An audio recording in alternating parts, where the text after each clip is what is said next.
అందరికీ నమస్కారం అండి. తెలుగు స్టోరీ బుక్ ఛానల్కి స్వాగతం. ఈరోజు నేను మీకు వినిపించబోతున్న కథ కొడుకింట్లో పనివాడి కన్నా హీనమైన బ్రతుకు బ్రతుకుతున్న తండ్రి పరిస్థితిని చూసి తనతో పాటు తీసుకువెళ్ళింది కూతురు. కానీ కోడలి మాటల కన్నా కూతురు ప్రవర్తన ఆయన మనసుని మరింత కృంగిపోయేలా చేసింది. ఇంతకీ అసలేం జరిగింది అనేది ఈ కథ ద్వారా మనం విందామండి. కథ పేరు ఇద్దరు బిడ్డలే ఇద్దరికీ తండ్రే. కానీ రచించిన వారు కందుకూరి వెంకట మహాలక్ష్మి గారు. కథను చివరి వరకు వినండి. నచ్చితే లైక్ చేయండి. కొత్తగా మన ఛానల్ని చూస్తున్నట్లయితే కనుక సబ్స్క్రైబ్ చేసుకోవడం అస్సలు మర్చిపోవద్దు. మరిక కథలోకి వెళ్ళిపోదామా? ఆ ముసల్దానికి బదులు ఈ ముసిలాడైనా చచ్చాడు కాదు. ఆవిడుంటే ఇంత కూర నారా తిరిగి ఏదో వంట చేసి పడేసేది. ఆఫీసు నుంచి ఇంటికి వచ్చేసరికి ఈయనగారు కాకిలా కాఫీ కోసం నోరెళ్ళబెట్టుకొని కూర్చుంటాడు. పొద్దున్న 10 అయ్యేసరికి ఆకలంటూ వంటింటికేసి 10 సార్లు తొంగి చూస్తాడు. చస్తున్నాను ఈ వెధవ చాకిరీ చెయ్యలేక. నాకు ఈ శని వదిలి మంచి రోజులు ఎప్పుడొస్తాయో అంటూ దండకం చదువుతున్న సౌజన్యాన్ని చూస్తూ, ఊరుకోవే, నాన్నొచ్చే టైం అయింది, వింటే బాగుండదు. పెద్దవాడు ఏం చేస్తాడు? బయట నుంచి ఏదో కూర నార తెచ్చి పడేస్తున్నాడు కదా. పిల్లల్ని బడికి దింపి తీసుకొస్తున్నాడు. చాలు చాలు, మరో 2 ఏళ్ళు పోతే పిల్లలు వాళ్ళంతట వాళ్లే బడికెళ్ళొస్తారు. కూరలు వాకిట్లోకే వస్తాయి. ఈయన గారికి తిండికయ్యే ఖర్చులో సగం డబ్బు పెడితే ఓ పని వాడొస్తాడు.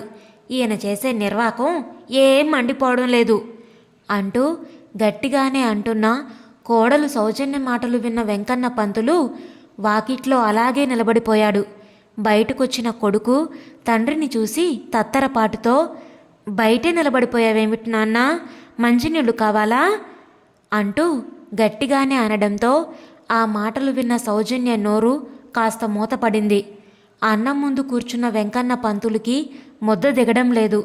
4 మెతుకులు తిని చెయ్యి కడుక్కొని లేచాడు. పడుకున్నాడే గాని నిద్ర పట్టడం లేదు. తను చేసింది చిన్న ఉద్యోగమే. ఓ కొడుకు కూతురుతో సరిపెట్టుకున్నారు. భార్యాభర్తలిద్దరూ కొడుక్కి పెద్ద చదువు చెప్పించారు. కూతురికి పియూసీ చెప్పించి పెళ్లి సంబంధాలు చూడసాగారు. నాన్నా, నాకిప్పుడే పెళ్ళొద్దు నాన్నా, చదువుకుంటాను, డిగ్రీ అన్నా చేయాలని ఉంది అంటూ వేడుకుంటున్న కూతుర్ని, ఎంత చదివిస్తే అంతంత కట్నాలు పోయాలి తల్లి. పోనీ కట్నాలు పోసి పెళ్లి చేయగానే సరే, సారా చీర, పండగలు, పబ్బాలు, పురుళ్ళు, పుణ్యాలు, బారసాళ్ళు ఇలా ఏదో ఒకటి ఉంటూనే ఉంటాయి. ఇవన్నీ అయ్యేసరికి మేం దివాళా తీయాల్సిందే. ఏదో పెళ్లి చేస్తే ఆ చదువు ఖర్చన్నా కలిసి వస్తుంది. ఇది మంచి సంబంధమే, ఏదో ఉద్యోగం చేస్తున్నాడు, పెళ్ళాన్ని పోషించుకుంటాడు అంటూ చిరాకు పడి పెళ్లి చేశారు ఓ గుమస్తాకిచ్చి. చదువు మీద ఆశ చావని ప్రమీల భర్తని ఒప్పించి బీకాంలో చేరింది. 3 ఏళ్లలో బీకాం పూర్తి చేసి బ్యాంకు ఉద్యోగానికి అప్లై చేయసాగింది. ఓ మంచి బ్యాంకులో ఉద్యోగం సంపాదించి తల్లిదండ్రులకి తెలియచేసింది. ఆ విషయం విన్న తండ్రి మాత్రం సిగ్గుతో కుచించుకుపోయాడు.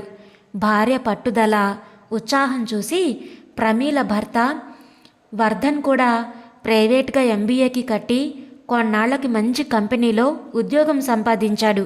వీళ్ళిద్దరూ ఉద్యోగాలు చేసుకుంటున్నారు. వాళ్ళకి 2 పిల్లలు.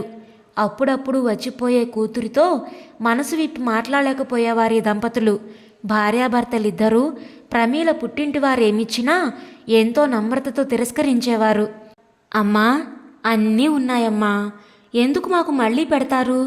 పసుపు కుంకుమ, జాకెట్ బట్ట ఇవ్వండి చాలు అంటూ ప్రమీల మర్యాదగా తిరస్కరిస్తూ ఉంటే, మావయ్య గారు, ఇలాంటి లాంఛనాలు నాకు ఇష్టం ఉండవు, నేను మీ కొడుకు లాంటి వాణ్ణే అని అంటూ ఉంటే ఎవరో చంప మీద చెల్లుమని కొట్టినట్లుండేవా మాటలు. తల్లి తండ్రితో తమ ఇంటికొచ్చి కొన్నాళ్లుండమని ఎన్నోసార్లు బ్రతిమాలింది. వేళ్లకే ముఖం చెల్లక కూతురికి చేసిన అన్యాయానికి సిగ్గుపడిపోయేవారు. కూతురు చదువుకుంటానంటే చదువు చెప్పించకపోవడం, ఓ గుమస్తాకిచ్చి పెళ్లి చేయడం తలుచుకొని సిగ్గుపడేవారు. కొడుకు సైంటిస్ట్గా మంచి ఉద్యోగంలోనే ఉన్నాడు. కోడలు కూడా ఉద్యోగస్తురాలే. భార్య బ్రతికి ఉన్నన్నాళ్ళు వంట మనిషి పని మనిషి అయి ఆ ఇంటికి చాకిరీ చేసింది. 2 నెలల క్రితం స్వర్గస్థురాలైంది. ఉన్న ఆస్తి అమ్మి కొడుకేదో నిర్వాకం చేస్తాడని చదువు చెప్పించాడు. కనీసం ప్రావిడెంట్ ఫండ్ అన్నా ఉంచుకున్నాడా అంటే ఆ డబ్బు కొడుక్కే ఇచ్చాడు.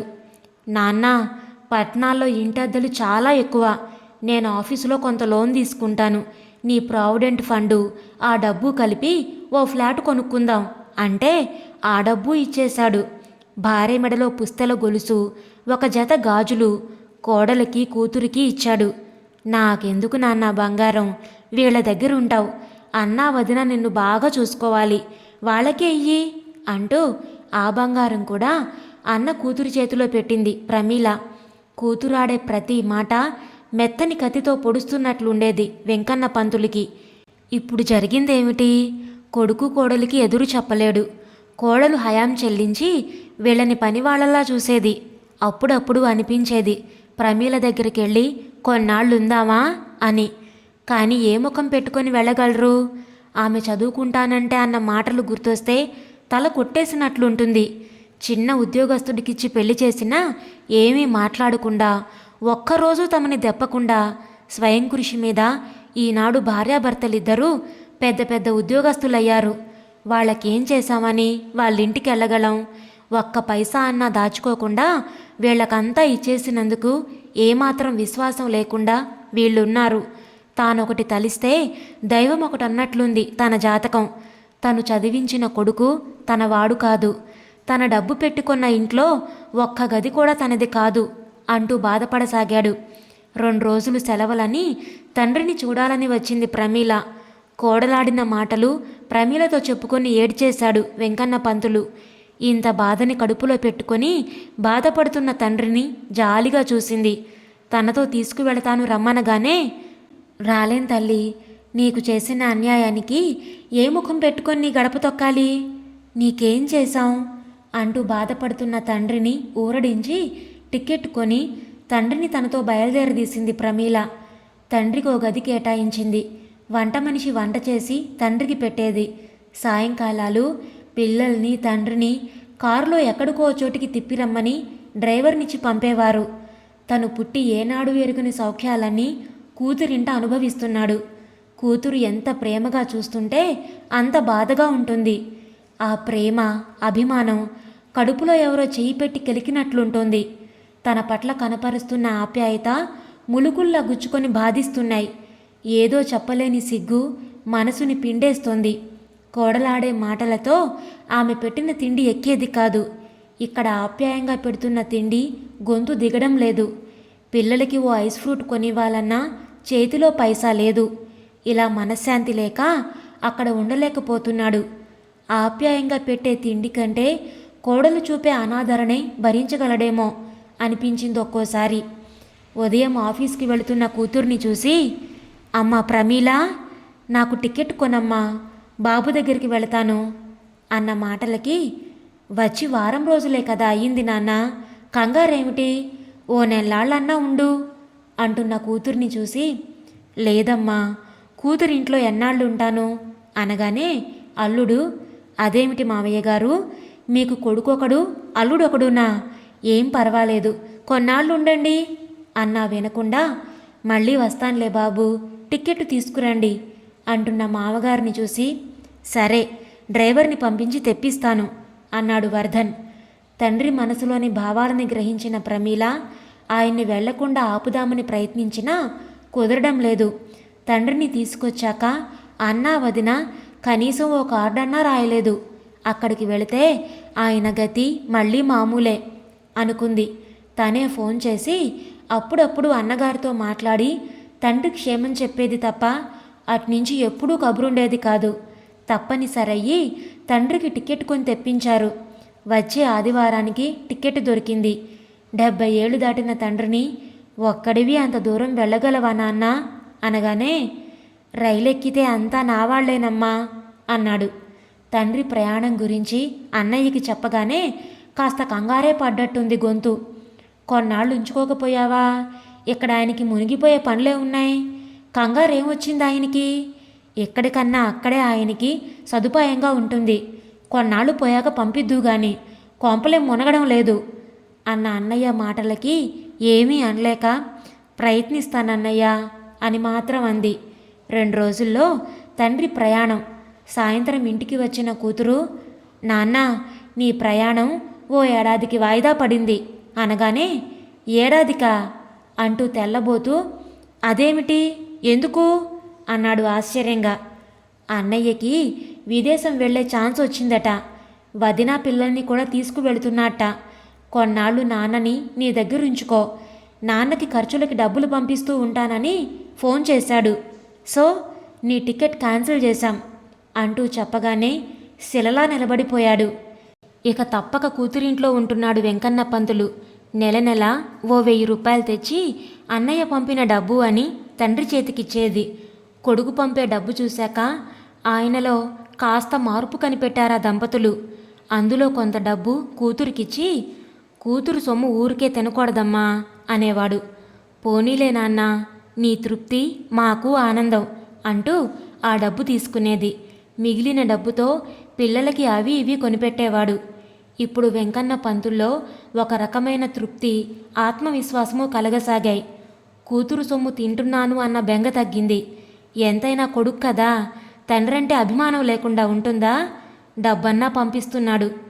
ఆనందంగా హుషారుగా తిరుగుతున్న తండ్రిని చూసి లోలోనే ఆనందపడింది ప్రమీల.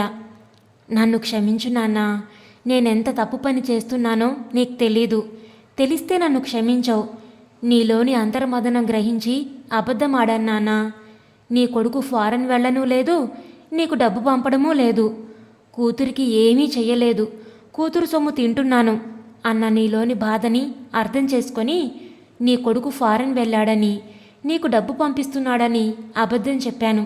పిచ్చి నాన్న, ఎలాగున్నావని కనుక్కొని నీ కొడుకు నీ దగ్గరికి వస్తున్నానా అని చెప్పగానే అప్పుడే పంపొద్దు అన్న నీ కొడుకు నీకు డబ్బు పంపిస్తున్నాడా? అబద్ధాలు దాగవు. ఏదో ఒకరోజు నిజం బయటపడుతుంది.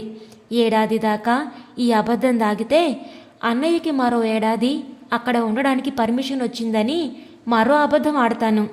నిజం తెలిసేదాకా అయినా నీ మనసు తృప్తిగా ఆనందంగా ఉంటుంది. అదే మాకు కావలసింది అనుకుంది ప్రమీల తండ్రిలోని ఆనందం, హుషారు చూసి. ఇదండి ఈరోజు కథ. మీకు నచ్చిందా? నచ్చితే లైక్ చేయండి, షేర్ చేయండి.